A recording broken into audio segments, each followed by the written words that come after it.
What is up, everybody? Welcome to episode 50 of Beyond the Finish Line, a running podcast that dives deep into the stories that transcend far beyond the distance. I'm your host, Joe Harden. I'm a passionate trail and ultra distance enthusiast myself. That's hard to get over. Whether you're an elite, a backpack grinder, or somewhere in between, this is your space to learn, grow, be inspired. Uh, Today we have Chris Cedar on the podcast. We go back a bit, with the EAPN and the clubhouse. Chris is, a big part of that community. Uh, he's a loyal What's in the Earbuds. We go live with that show. We try to go live with that show at least 3 times a month now. And since that show, me and Chris talk more. We send each other a lot of Alice in Chains reels and just music in general. And Chris is an ultra runner. He's just he's like a super solid dude. But before I bring Chris forward, let me get the rest of the intro out of the way. Um, like you guys have been doing, like, share, rate, review the podcast, comment on Spotify. If you feel so inclined, give us a 5-star review. We're almost to 65-star reviews. I asked for 55-star reviews by my 50th uh, episode. Here we are, episode 50, and we have 58. So thank you so much, everybody, for doing that. That means everything to me. Let's get to 60. I mean, I would like to get to 100, but let's get to 60. Like, eat the elephant one bite at a time. Thank you so much, everyone who comments on the podcast. I love it. Keep doing it. I try to respond to everything on YouTube. I'm hit or miss on YouTube, but one of us will chime in, comment back. We love it. We loved hearing the feedback. We love that you guys are getting involved with the show. That's why we're doing this. So thank you from the bottom of my heart for doing so. Also, Hustle in the Heartland 8 hour. We're in full swing. There's all these moving pieces are coming together. The Everyday Athlete Clubhouse is coming up. Santino, Jason, Lori, they're coming all the way out from the West Coast to this. We're trying to make it a huge deal. My goal is to get 100 runners on that start line. We donate 100% of the proceeds to iLight Inc. They help. They're a group that helps people with intellectual disabilities. They're doing great things for the community. They have like hiking courses, cooking courses. They help the group with like apartments and caseworkers. They do all kinds of really great stuff right here in Lebanon, Indiana. And we're, like I said, we're donating all the proceeds from Hustle to them. It's a really special event. I can't wait for 2026 Hustle. It's going to be exciting. So, yeah, keep the signups rolling. Thank you so much for doing that too.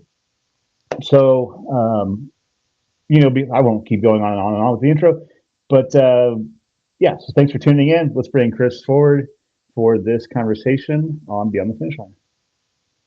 What is up, Chris? Hi. All right, Uh, cool.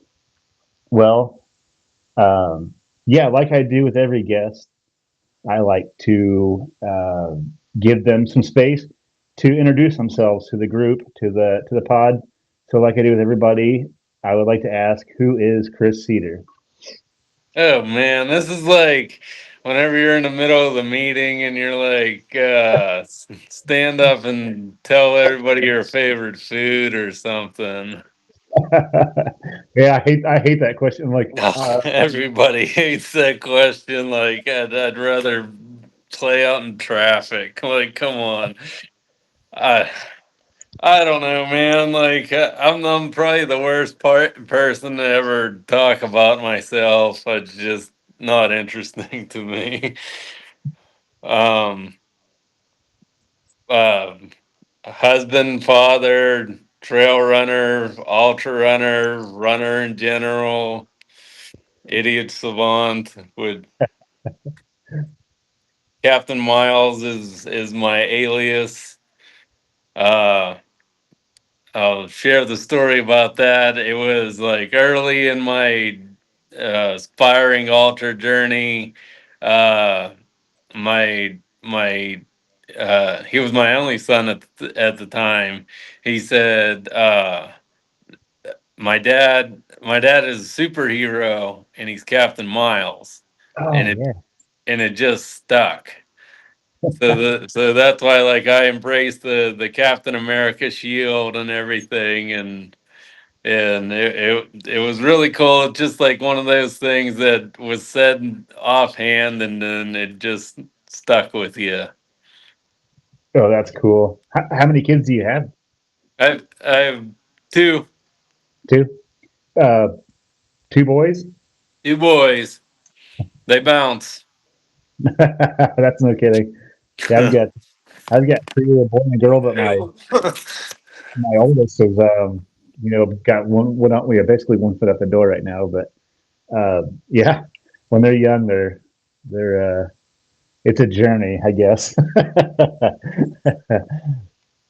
I should get Well, buckles just for keeping them alive, especially boys. I mean, no kidding. Yeah, I think I often joke, and it was actually true. It's like I'm not worried. Like the time when my kids were growing up, there's 4 years. My son's 4 years older than my daughter. Like I'm not necessarily worried about the oldest with the youngest. I'm worried about what the youngest is going to do to the oldest. Like with my family, that's because she was a handful when she was younger. But so yeah, you should get buckles for raising. Yeah, if you can get them to 18, you should get a buckle. That's its own. yeah, yeah, that should be a fair deal. And it kind of works the same as my two. Like the youngest, like you can tell there's something going on there, and maybe you want to step away from it. Like Yeah, the little ones have to earn their keep, so they're the toughest of the group, I guess. maybe that's a lot of it too. Well, cool, man. Yeah, I guess let's get into it though. Tell us, you mentioned ultra runner, I guess, but and I'm curious about that journey, and we can unpack that as we go. But let's go all the way back to the beginning. Like how'd you get into running? Oh well, that since we're on the kid subject, it was uh when my wife was pregnant with our first she ate and you ate too. So like you're just eating meals upon meals, but you're not growing another person. You're just getting fat. So like after he was born, I just realized that something had to be done here. So that's like kind of where the journey started, and it started with Tough Mudders, and after or midway through the first one, it was the typical runner thing. Like I'll finish this race, but I'll never do this shit again. Like we're done with this. And I finished, and 3 days later, I was already pre-registered for next year, and then it became like a team thing. We all wore lederhosen. We were known at the Pittsburgh Tough Mudder for showing up in lederhosen. And that at our height, I think there were 21 of us. And I can't remember what year that was. Maybe 2018. They kind of went out of business for a while, and then COVID came, and I don't even know where they sit now.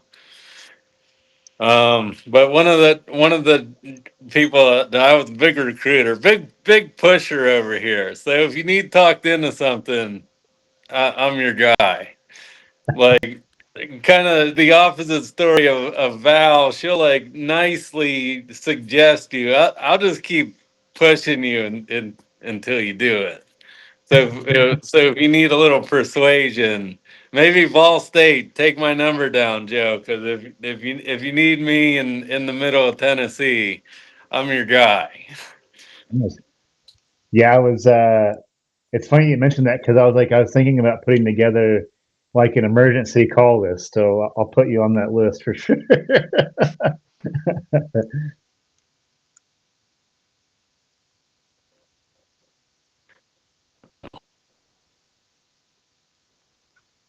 still see me? Yeah. Oh yeah.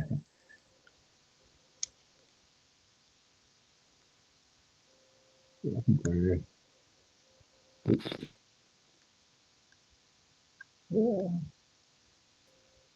there we go. There we Yeah. go. Yeah. Okay, cool. But yeah, I'll definitely put you on my emergency. My I need some motivation in the Middle Tennessee list. There you go. We'll talk you through a couple of things.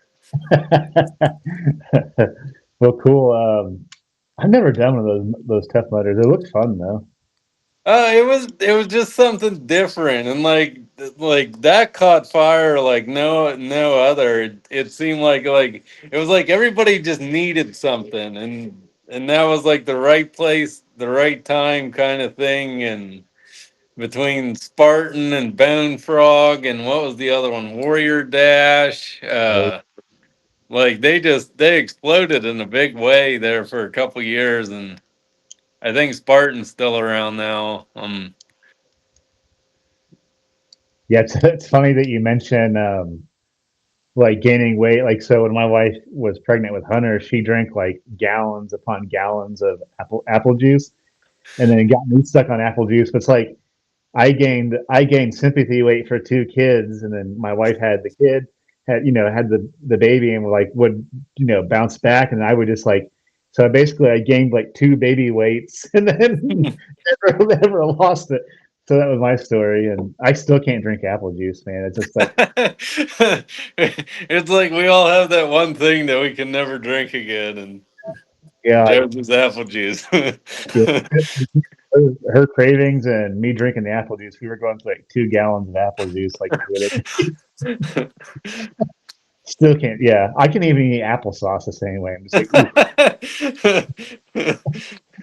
I, yeah, I don't think like she would go through like phases of stuff. I remember she was hooked on watermelon Sour Patch Kids for a ooh. while, which wasn't terrible, but when you weren't active, yeah, it was kind of bad.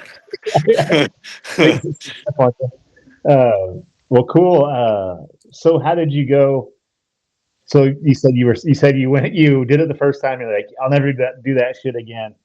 A few days later, you're signing up for. Did you sign up for another Tough Mudder? I guess I'm curious. Like, when did the shift go from like Tough Mudder style, like OCRs, right? Is what they call those kind of deals. But Mhm. when did it go from that to? Because I mean, now you've done 100 milers, right? So I guess I'm curious, when did it make like that shift from like Tough Mudder to trail? Because All right. you do road, you've done road stuff, like so. I guess I'm curious, kind of like how that progression Well, happened. I don't like labels either. So Yeah, like I'm just gonna run whatever I want to. I don't want to be. I'll talk shit on the road runners, but I'm a trail runner at heart. But whatever media we want to race on that day, sign me up. I'll do it. um. Well, okay, buckle up. I apologize if you lose viewers through this too, because like it's gonna sound ridiculous.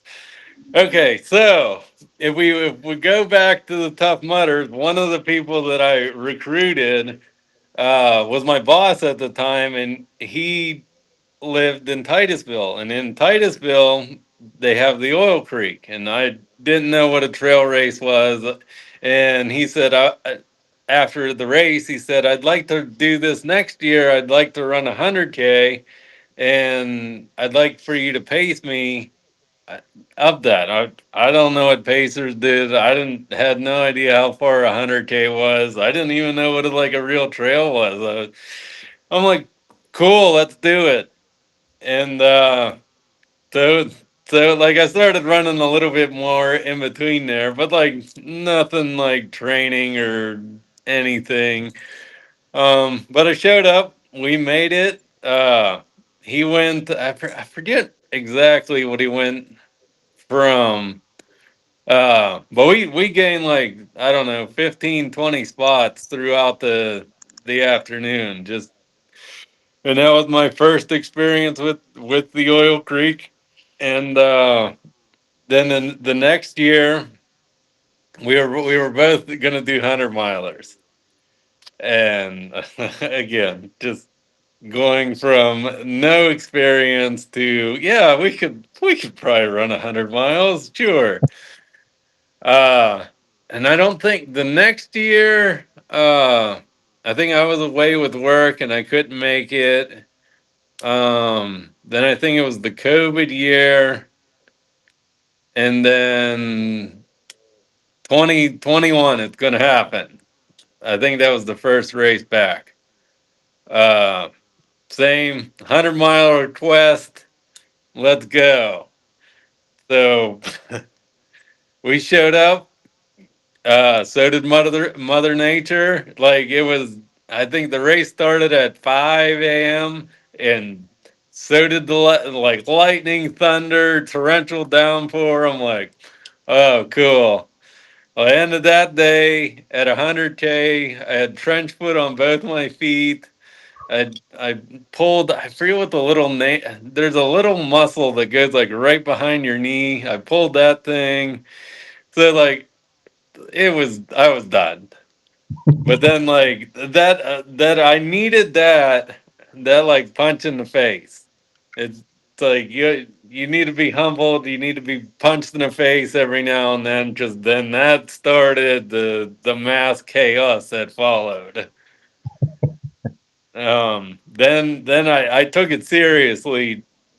That would be 22. I found the coach. We worked together. I ran the Pittsburgh Marathon the second time that I ran it, and then we started um, ultra training, which like I travel a lot for work, so it's like you have to find trails, and you're not at like you don't have everything that you would have at home. It's all unfamiliar, so like long run days, you better familiarize yourself real quick with what's going on because you're going to be out there for a while. But I just transferred from like Pittsburgh to the like upper New England area, and I just ran trails in New England for the whole training sequence, and came for the Oil Creek in 22 in October, and we struck oil. That was my first buckle, and it's been downhill ever since. Cool. Yeah, I don't know why. Man, the 100 mile distance is like my white whale still. I don't know why I struggle with it so bad, but I don't know why it made sense to me to decide to go farther than that. But at the time, it made sense when I was signing up for things. But I looked at that race like hard a couple times, oh, and like it still appeals to me. It's just like wow, this is like the most miserable thing I could think of. Let's do that.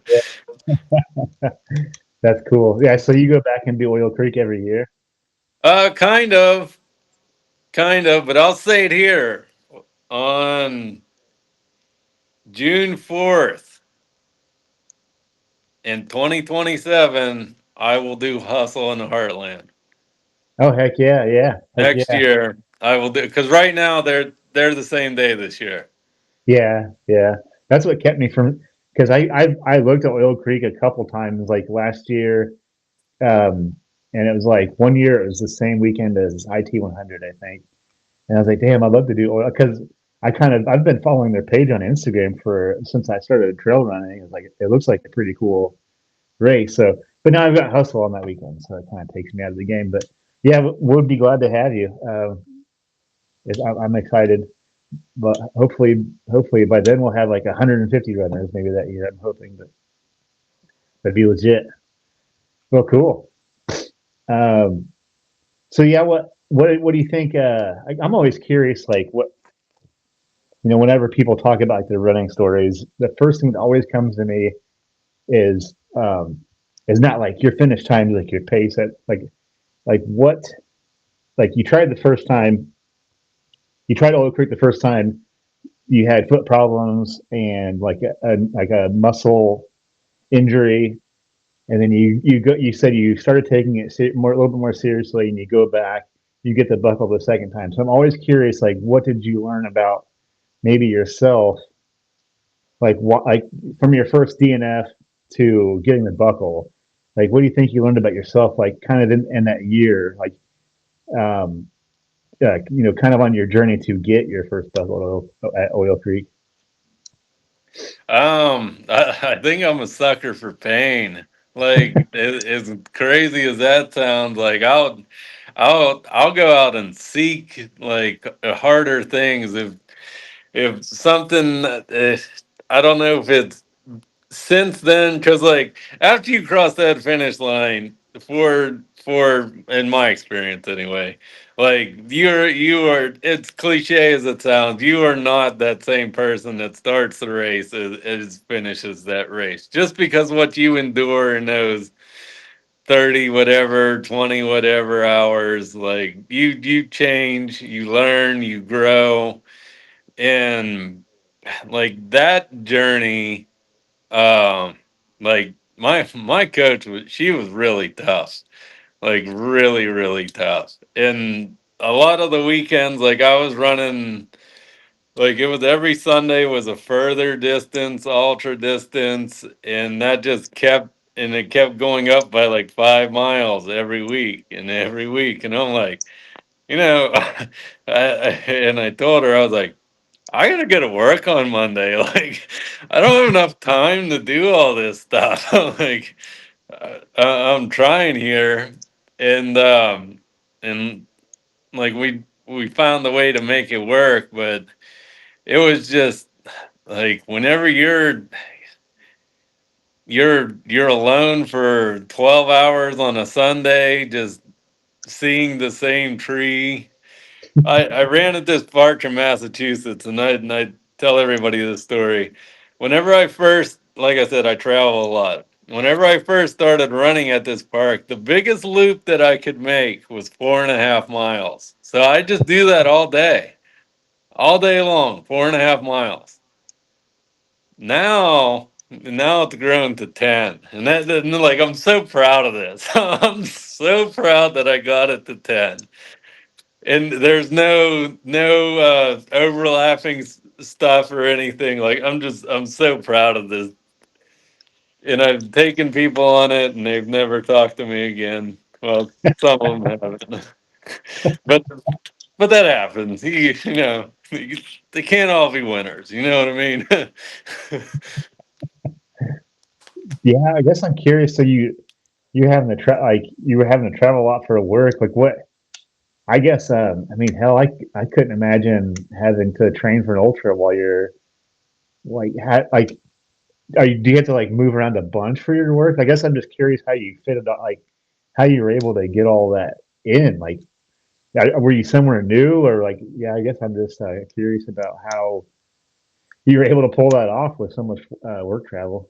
Well, I mean, I still do it. I'm in across the river from New York City right now, or across from Manhattan, and June 1st started OC 100 training, so I'm in it right now.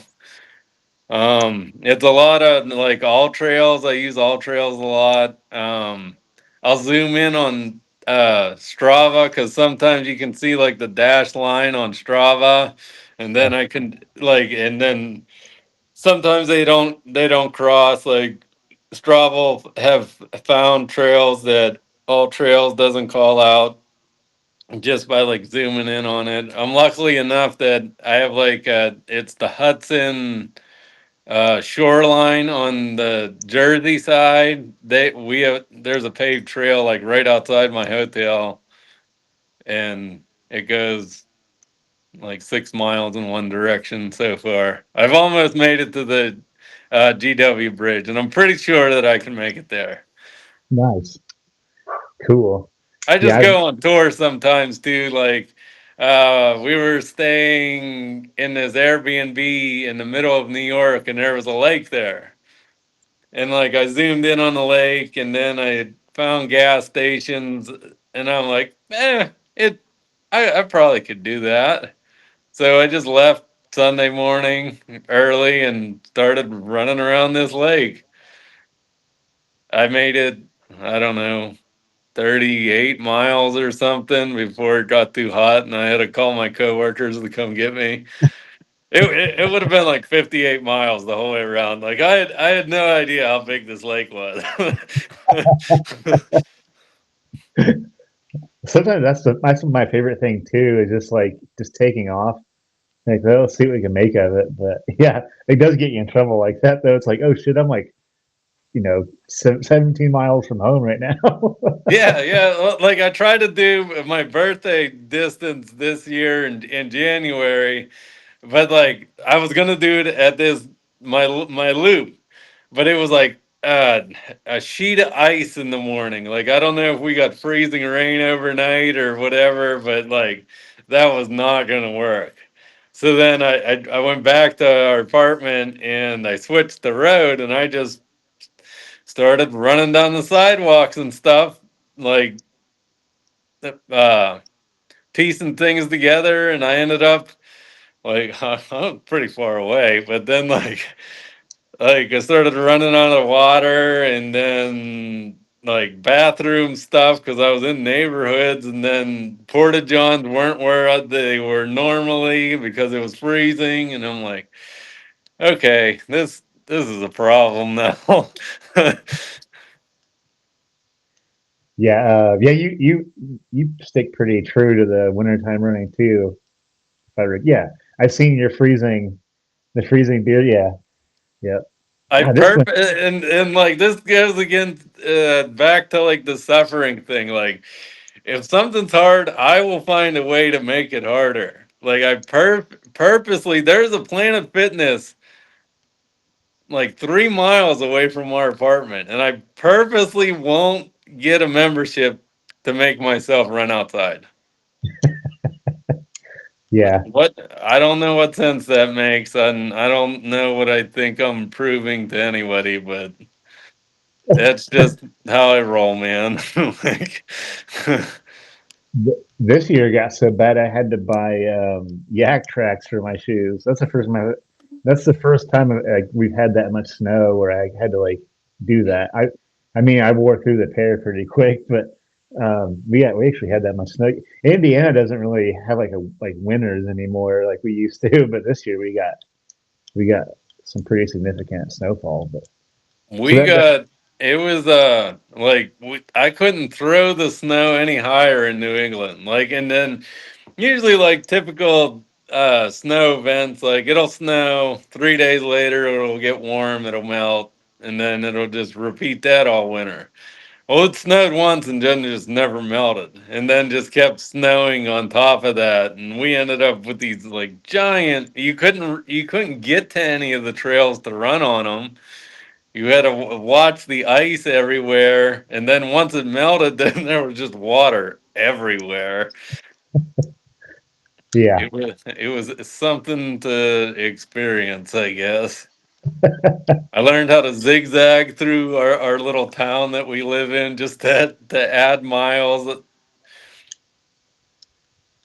yeah. This year I like it got real bad, and I remember there was like I was actually like running behind snowplow trucks this last winter to because they don't go very fast anyways. But I was just like following around, following the snowplow, the street plow vehicles.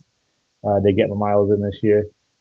Um, so yeah, questions about. I guess I have a question about your first 100 mile. First of all, I always want to know something I like to ask is what's your favorite aid station snack? That's something I'm always curious about too.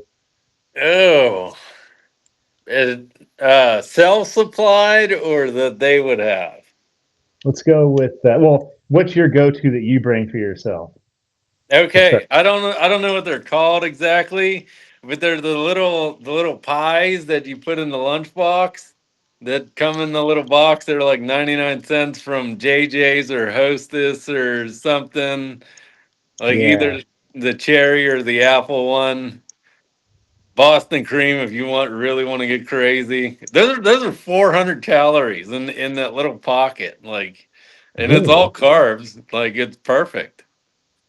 I never thought about. I haven't had one of those in years. I never thought about that. That would be perfect. I mean, that's like probably you could probably get 2 hours worth of calories out of that, right?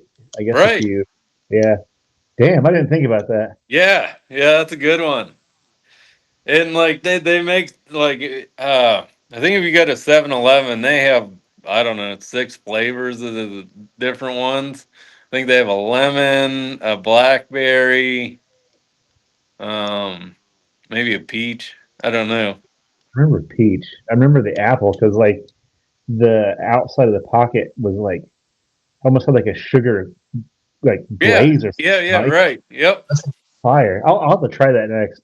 Not that I don't love Uncrustables, but it's just like my last ultra that I like. I just did one 2 weeks ago. I was like, man, I hate to say it, but I was like, I'm kind of tired of Uncrustables right now.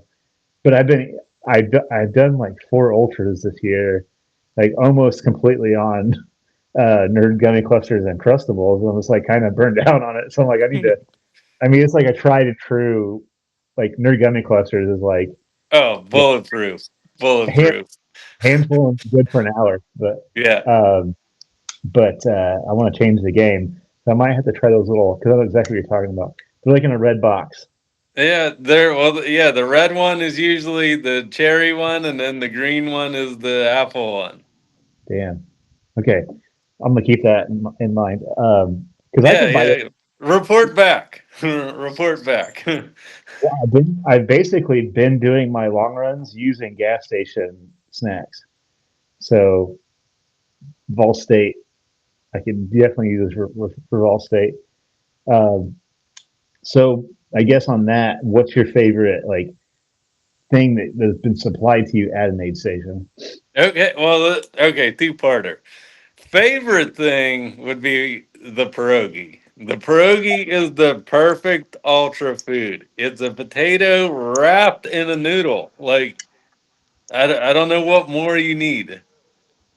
Yeah, And the one ultra, the 100 miler that I did before, they gave it to you in like a Dixie cup, so you could just like throw it back like a shot, and I thought that was perfect. But my go to is in the middle of the night whenever I really want something. I want ramen, no broth, just covered in salt, and just pour salt in it and mix it around, and I'll eat that. yeah, I agree. My Like cr- I, yeah, I'll go ahead. Sorry. sorry, my crew knows that like that is my if I need to eat, I'm not going to eat anything that they'll suggest, but if they give me that, I'll eat that.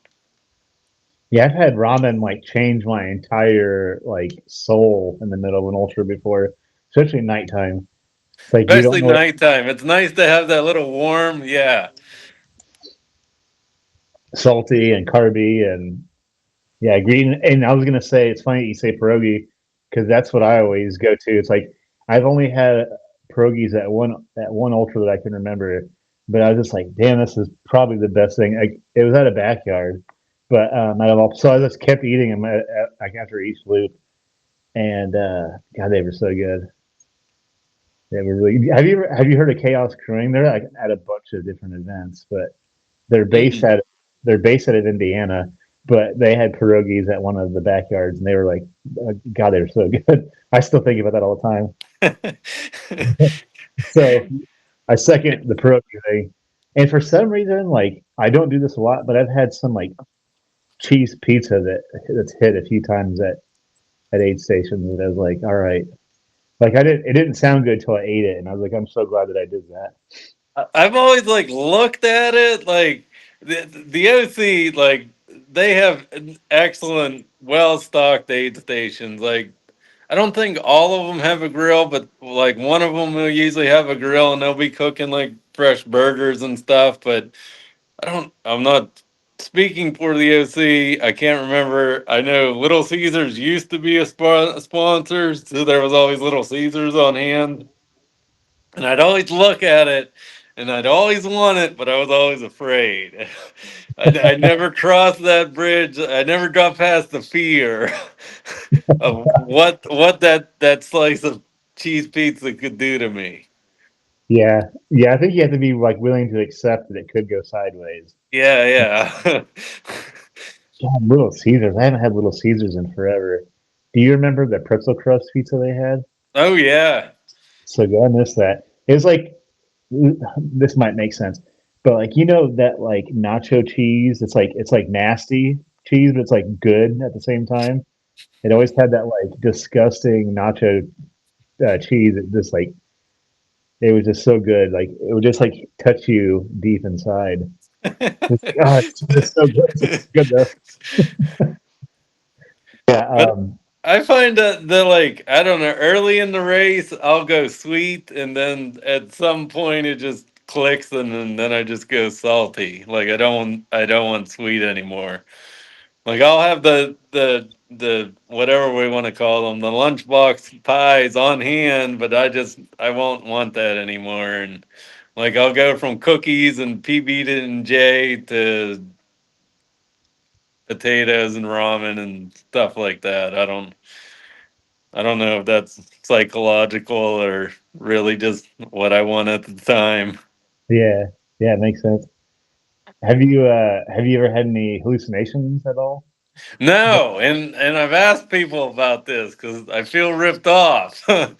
I, um, my one friend told me, "Well, I just haven't ran far enough yet," and and like I don't know. I've had this conversation with a couple of people before. Like, all right, the next progression would be the 200 miler, and I don't know if I want to do that. Like I don't even know if I want to do the 100 miler.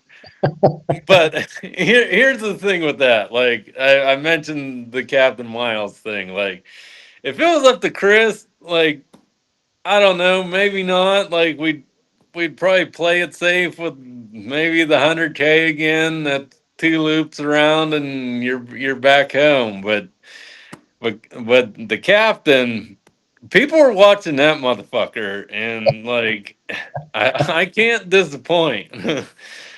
So like I don't know, it's very much like the Andy Kaufman thing. Like that personality's huge, and sometimes it has to supersede the self.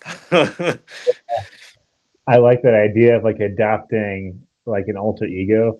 'Cause I don't I mean I don't have like a name for it, but I do like when I'm really in like I don't know, like they always call it the pain cave. I don't know another word for it, but like when you're really in like the suck, like I like to like almost like do the same thing. It's like I become something different, like something a little bit more like savage in a way. It's like, but it's always like late miles or just like I can like you can either like be upset about what you're doing or just be like adopt like a alter ego. It's just like I'm just here to like tear up some trails. I like try to like keep that in mind when when things get tough, but I don't always get to do that. It's like if I'm just like suffering, then that's a different story. But yeah, so I like the idea of like having a name for like this alter ego. I need to come up with a name for mine. Yeah, I don't know. It's funny though because you can see it like when I look at early miles and then like the latest one was like the Knobstone 50 mile, which that race was insane for 50 miles with 11,000 feet of it. It was just bonkers to me. But like late miles, like you can tell that my like eyes changed. I was just like empty. It's like almost I was just like all I could think about was just moving forward and climbing my ass off for the next 30 miles. But I like the Captain Miles thing. That's cool. I'll have to come up with a I've name. Fine. I've heard the eye thing before. Like my other friend, she used to volunteer at the OC, and like she mentioned that same eye thing. Like you can see it in people's eyes what they really I don't what they how much they really have left. Yeah, yeah, yeah. It definitely doesn't lie. But so you mentioned you're not sure, but what you think that you could be talked into going longer? You think maybe? Uh, Maybe like the other thing is, man, they just get so out of hand like real fast.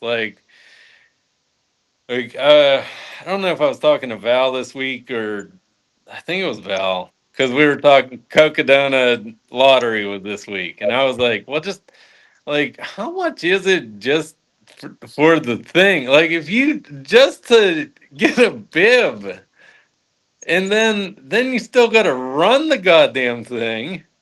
And you gotta have you gotta get your crew there. You gotta have supplies. Like, it gets out of hand really, really fast. And Yeah, like I can't, like I might be able to work it out. I couldn't put that burden in like, hey, I'm gonna go run this race for 10 grand, and I'm gonna take a week off of work. Like I can't do that. yeah, Not a good conscience anyway. yeah. That's kind of what I keep hearing. That's like $10,000 to run it, and it's like I couldn't imagine shelling out that kind of money like Yeah, away. That's and why that's like I think that's why the journey run stuff is so appealing to me. It's like you do have to take the time, but it's like nowhere near the price tag, not even close. no, that I mean, and that's what drives me.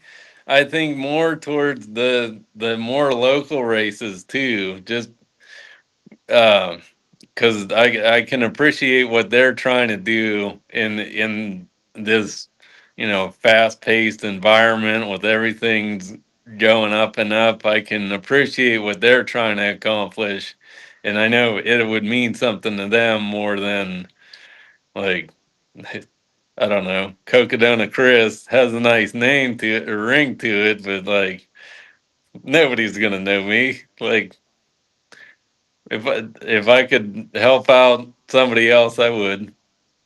Yeah, that's kind of what I think my thing is lately. Is I it's like there's all these there's all these runs that people. It's like, oh, you have to do this, or like all these like big name runs, and I don't even know. Like the same as you. It's like I'd rather, if I'm going to spend my time and money, I would rather support. I mean, obviously, maybe I'm biased because I'm a small business myself, but I would give my money to like local or like mom and pop runs also.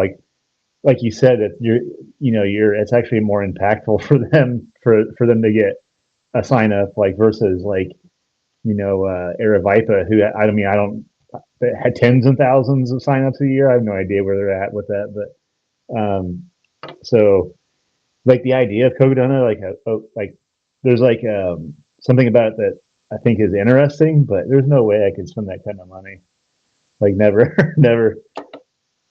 And then imagine if you DNF it after spending $10,000 to get Oh my there. god, I was so mad. Like my first 100, like me and my pace, we're arguing in the middle of the night, and I'm like, I spent all this money on something so stupid, and that was not gonna happen. But I mean, he was great. He was perfect. He was like, "Oh, don't worry about that. We're on. We're making plenty of time. We're okay." And I'm like, "No, no, we're not." Trail math at that time, right before the second sunrise. Yeah, like, yeah, it wasn't. I couldn't do that. Yeah, Trail I get. math is always bad. Yeah, it's amazing what you'll talk yourself in. Like when you're trying. Like, of course, I just can't do trail math ever. It's like I'm like this many hours. Like I just give up. I was like I don't even know. I'm just going to keep moving forward, and I guess if I miss a cutoff, somebody will tell me. Somebody will find me, hopefully. Get to quit worrying about like. Do you ever do like? Do you ever find yourself? I call it forward thinking. It's like at this rate, I won't be done till like 7 a.m. And it's like then I have to still think like I have to get home. Like I catch myself doing that sometimes. I'm like, dude, quit. Like there's nothing you can do. Like you're gonna get there when you get there. Like don't worry about what time you're finishing this thing. Just keep going. Like I get caught in that cycle all the time with like 100 milers for sure. But I know I probably more so in like a long training thing than Like definitely that first race, I got caught in that, like because they used Race Joy, and Race Joy will tell you like your estimated finish time. Oh yeah, And like now you got more numbers than you don't need, like bouncing around in your head. Like you already don't know your name at that point, so like don't throw all this stuff at me. And then like that during that race, like I'm staring at my watch, watching lap times and stuff, and like it was too much. Like now it is as much as it, I don't know. Uh like I don't follow paces. I'll just run on feel and stuff like that. And maybe I'll look at it once it posts or something, and I won't dive too deep into the metrics or anything. It doesn't mean a whole lot to me. I'm yeah, I'm just there for the finish, not for the experience and the journey, not so much the time. yeah. Same. Yeah, it's like, I mean, of course, not speaking for everybody, but to me, whenever I talk to people about ultras, like the least interesting thing that I can think of is like how fast you did it. Like it honestly doesn't matter. I mean, not that I don't think that like people that do sub 24s or like 16-hour 100 miles, which I don't understand how people do them that fast. Like, not that that's not cool. It's Yeah. just like, I mean, and not to, not to like shit on front of the Packers, but it looks lonely. It looks lonely up there. It has to be lonely when you're in the front of the pack. And back in the party faces, that's, I mean, speaking only because I live there basically. That's where all the fun's happening, anyways. So back in the mid to back of Packers is where Mid to back. on a good day I'll be a mid Packer, but on my best day I'm a mid Packer. That's where all the good stuff's happening, anyways.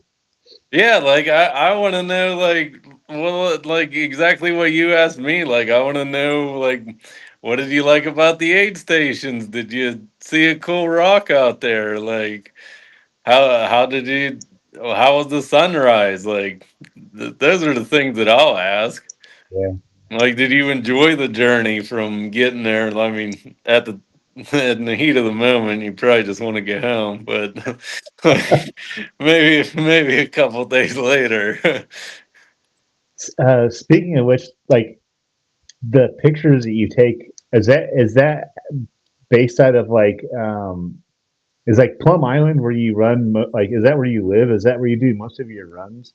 No, that is a group that I found this year, and like they've been an amazing find. Like all of a sudden, it was like, I don't know if it was December or the beginning of January. I know I met them for the first time at the beginning of January, but I kept seeing like it would just pop up on Instagram like, come run Plum Island, and like it kept like repeating to me, and like and eventually I was like, okay, like something's like calling me to this thing. Like I don't know who I'm gonna find here or whatever, but like I showed up on a, I think it was before my birthday, so it might have been like the first Thursday in January, and I can't remember how many people were there. It was hard, like it was dark on Plum Island at 5:30 in Massachusetts,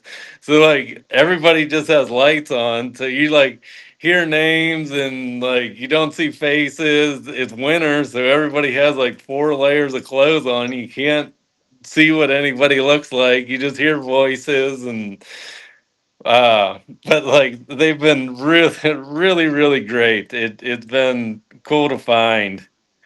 Um and then a couple of them are ultra and trail people, so naturally I've stolen them and brought them to the trail with me and infected them, and now they're on pace. Heck yeah, And that cool. that's what I do. Like I'll make you believe. I'll make you believe. But to answer your first question, Where's the apartment? Merrimack, Massachusetts is where our apartment is. And the castle that I run at with the big loop is in Haverhill, Massachusetts. But it's all like, I don't know, 15 minutes apart between Plum Island, Salisbury, Merrimack, and Haverhill. Oh, They're cool. all pretty much in a line. Nice. Okay. Yes, I just like some of the pictures you've taken that I've seen on like your Instagram story just look insane. So, um, yeah, they just look like some pretty neat trails. I don't take a lot of pictures. I steal those from other people too. Like, my phone's buried, so like somebody else will share it, and then I'll just take it. So Oh yeah, I can't claim. I do take some pictures, but I can't claim them all. I've only been in Massachusetts like very briefly. Like we did that we when me and Doug did the Rhode Island run, we like went to mile zero, stepped in, and then ran and ran towards what Connecticut or how's that go? Am I thinking opposite? Did you Massachusetts. We did went you from Pittsburgh. start on the east side? You started on the east side. We started on the east side and ran to like through Providence. Yeah, we went from mile zero down to Providence, Rhode Island, through Warwick, East Warwick. Mm. Where else we went after that? But so yeah, we went east to west on Rhode Island. So I think we So yeah yeah, the Mass borders right there. yeah.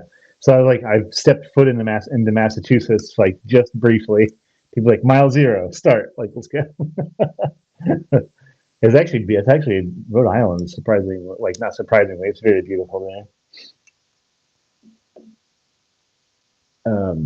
But yeah, so I couldn't have you on the show without asking a music question.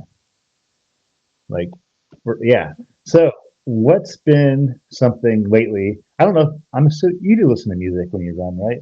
Mm-hmm. Yep. Yeah. What's been something that's been like hitting lately, or maybe something on repeat lately, or just like something that's like kind of getting you through all the miles? Uh, it's been and I don't know how to explain it because I've never been a Tool person, Yes. but it's been so work and like I tried to have this conversation with other people, including you. Like it's just something like I could care less if he sang at all. Just like everything that they got going on with the different complex rhythms and stuff like that. That's really just been doing it to me. Especially Numa. Like I could listen probably to that on repeat. Like as Yeah. soon as I hear the begin, like on Spotify, it's like Tool's greatest hits or something. It's a playlist that somebody else made, and whenever I hear the beginning of Numa, I know I have 15 minutes of Numa to get somewhere where I'm going. Yeah. Yeah. That song is just like it's all over the place. Yeah. Tool does the craziest stuff with like timing.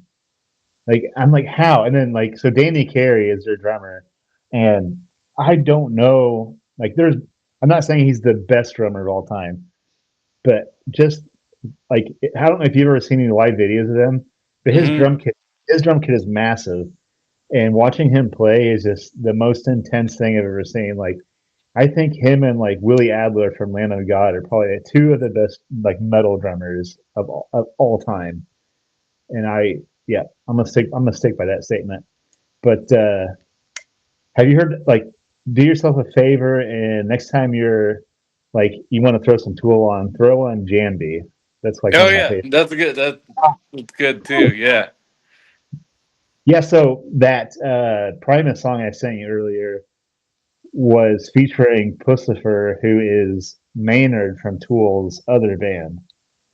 So I was like, how cool that Wes Claypool and Maynard like have like a collab that came out. Santino sent me that yesterday.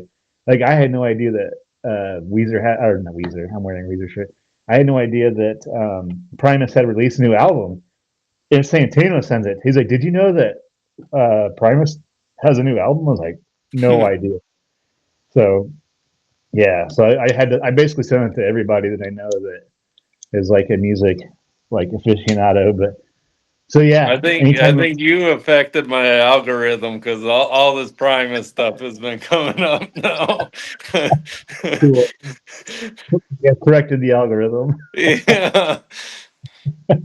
Man, there's this guy that it's just like his drum kit is in his kitchen, and he will cover like a bunch of Tool and Deftones stuff, and like just hearing the drumming from Tool kind of like isolated from the rest of it, it's just like yeah, you really get like an idea of how complicated their music. I don't want me to turn this into a Tool podcast, but uh, you touched on something that's dear to me. Mm. So I'm glad that you're digging Tool because yeah, it's like now you're just ruined forever. But like the thing that I thought the most about, like, okay, Danny Carey, like, how do you remember all that? Yeah, I don't get it. I do not get. And it's songs upon songs of that. Like, how do you remember all that sequence and stuff? Like, it's a lot. Like, Yeah, real smart, real smart. I couldn't imagine having to like yeah like yeah, especially because when like live they will like add stuff to it. So it's just like yeah, good point. I never even thought about that. How the hell do you remember all that? Because it's like like its own symphony. That band is. Yeah, right. Well, cool. I'm glad that that's a good one to dig into. Yeah, yeah. But then It you'll get was on the something that just clicked, like if you're just on a single track somewhere and you hear like that tribalness of their sound, like it just, I don't know, maybe it's primal at that point. It takes you back. yeah. I agree. Yeah, Tool's probably. I'll bounce back and forth between like bluegrass. Like I love Tyler Childers when I'm trail running, or like Sturgill Simpson sometimes. But it's like sometimes I just want to like hammer out a bunch of miles and just like so. Tool is usually like one of my go, especially if it's like a really long run. Like just throw like because I mean they've been doing this for I mean God since I was in middle school. So Yeah, just right, right. take you a whole day to get through their whole catalog. But well, cool. Yeah, Numa is a really good song. I wish they toured more because they're so good. They're so good live. But well, cool. I I certainly agree with you on that music choice. Cool. Yeah. So what do you think? I guess I'm curious about other songs. Maybe what? Let's say you're like mid ultra and you're really kind of struggling through it. What would be like your like a go to song to like pull you out of that like funk, like mid ultra late mile funk. All right, buckle that seatbelt again there, Joe. I don't listen to music whenever I race trails. Yeah, either do I really. I mean, because first of all, I don't want to be like when you get behind somebody and you're trying to go around them and they don't Mm, hear. It's like damn it, like that. I don't know why that kind of annoys me, but so I don't want to be that person. So especially if it's single track, you wouldn't be paying attention. So I rarely listen to music ultras. Like if anything, even if I do, I'm not paying attention to it anyways. It's just noise. So it's like I don't really listen to music much. I host a music podcast and I don't probably don't listen to music very often when I run anymore. But so yeah, certainly I agree there. But yeah, you well, just it's like I don't know. I've seen a bunch of different reels or whatever. Like you hear people's life story in 10 miles that you may never see again, but you know everything about them, and you'll open up and tell them every deepest secret of you. That's just it's what we do. Like, we're out there fighting the same battle. You might as well get to know who you're fighting with. yeah, absolutely. It's funny. Like, have you ever bonded with somebody on like at an ultra, and it's like nighttime. You don't like you learn like you become friends with this person. You learn so much about them, but then it's like you realize later, like I don't even think I actually know what they look like. Yeah.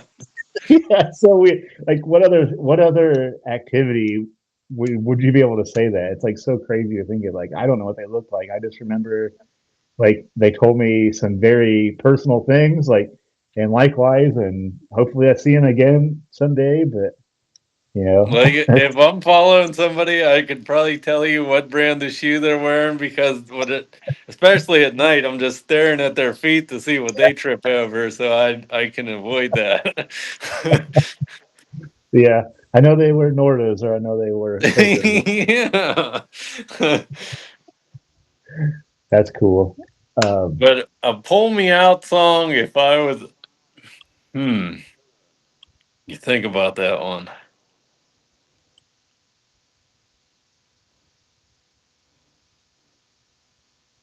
I don't know. I might have to get back to you on that one. Yeah, yeah, you can send me that one later if you want. But okay, well, not music related, but actually something to like pull, like let's now that we're on this, like pull you out of Yeah. like a slump or like a funk. What's something that like when you're training or like actually mid ultra or mid doesn't have to be ultra. I mean, because like you said, you don't want to put labels on anything. You're kind of you just run whatever you want, like road or trail. But let's say you're like training for something or like in mid run, you're like kind of struggling. What's like, do you have like a mantra, like something that you kind of lean on to? Like maybe if your running's like a little bit flat and you're like trying to get through it, what's something that like you kind of use, like hold on to like get you through those like tougher moments? Well, no, that's actually a really good question. Probably dangerous on the answer. Ah, just that, like, I don't know. It. Maybe I'm just like a very structured person. Like, I will get it done somehow. Crawling, bleeding, whatever. I will get there. I don't know what time it'll be, but I will get there. Like I had a lot of conversations with the guy that finished Coca Donuts sideways. Yeah. Everybody's seen the video. And like I read some of the comments, they're, oh, at what point do you call it or this is unsafe? And like, well, that was his decision. Okay. He made that decision. He signed the waiver at the beginning. That was all him. Whether he was there or not, he might have been on autopilot. It was still his decision. Yep. And I support that. Like I and my wife knows that from that DNF on that I'll be out there until somebody pulls me off. Like it won't happen again. Yeah. And That. like and as wild as that sounds, like I struggle too. I have the hard runs. I had even during races that I should be able to handle. I have the doubt. I have the, well, we'll just finish this and then that'll be done. And somehow I always find a way. And maybe I'm just too dumb. Like that I always joke with people that rule number one as an ultra runner, you got to be dumb. Because Oh yeah. no smart person would do this. Like, come on. Yeah. It's certainly ill advised to do this. Yeah. That's good stuff. Yeah, I But like that. I don't know if that's like the standard. Like, I don't want to get into to like I'm not better than anybody, but it's the standard that I hold myself to. That I'll just keep moving the bar once I get to where the bar used to be. Like there's Ooh. there's no there's no finish. It just keeps on going. And to live with that inside your own head, like can be challenging sometimes because there's no end in sight. Like I'll finish races, I'll finish 100 milers and get my buckle. I'll put it on the shelf, and then the next day is the next day. Like it didn't happen. I don't really think that's good, but that's that's how my brain works. I don't know. it's on to the next. There's always one more. Yeah, I like that. Definitely. I like that. That's good stuff. Would you? Yeah, I like that quote you just said. I'll move the bar. Yeah, I'll have to go back and re-listen to that. That was good stuff, man. That was a good quote. I appreciate that. Um, so I'm some, here for you, Joe. right? Yeah. So something I like to kind of ask everybody. First of all, I just want to say thank you so much for coming on the show. It's been fun getting to know you. We have to find the time, man. Like I guess we're at the in the world like we're not that far apart, so we'll have to find it. We'll have to find somewhere where we can crew or run together at pace, or we'll have to find something. No, We definitely. That way we don't have to wait till 2027 hustle. But maybe we can find something on the East Coast because we're both kind of in that area. But I keep wanting to run the Vermont 100. That's not close, but it's not too far, right? So, You okay, Vermont 100, you need a sub 30-hour finish. Is whew, pre okay. I heard it's tough too. I'm at 30-30 right now.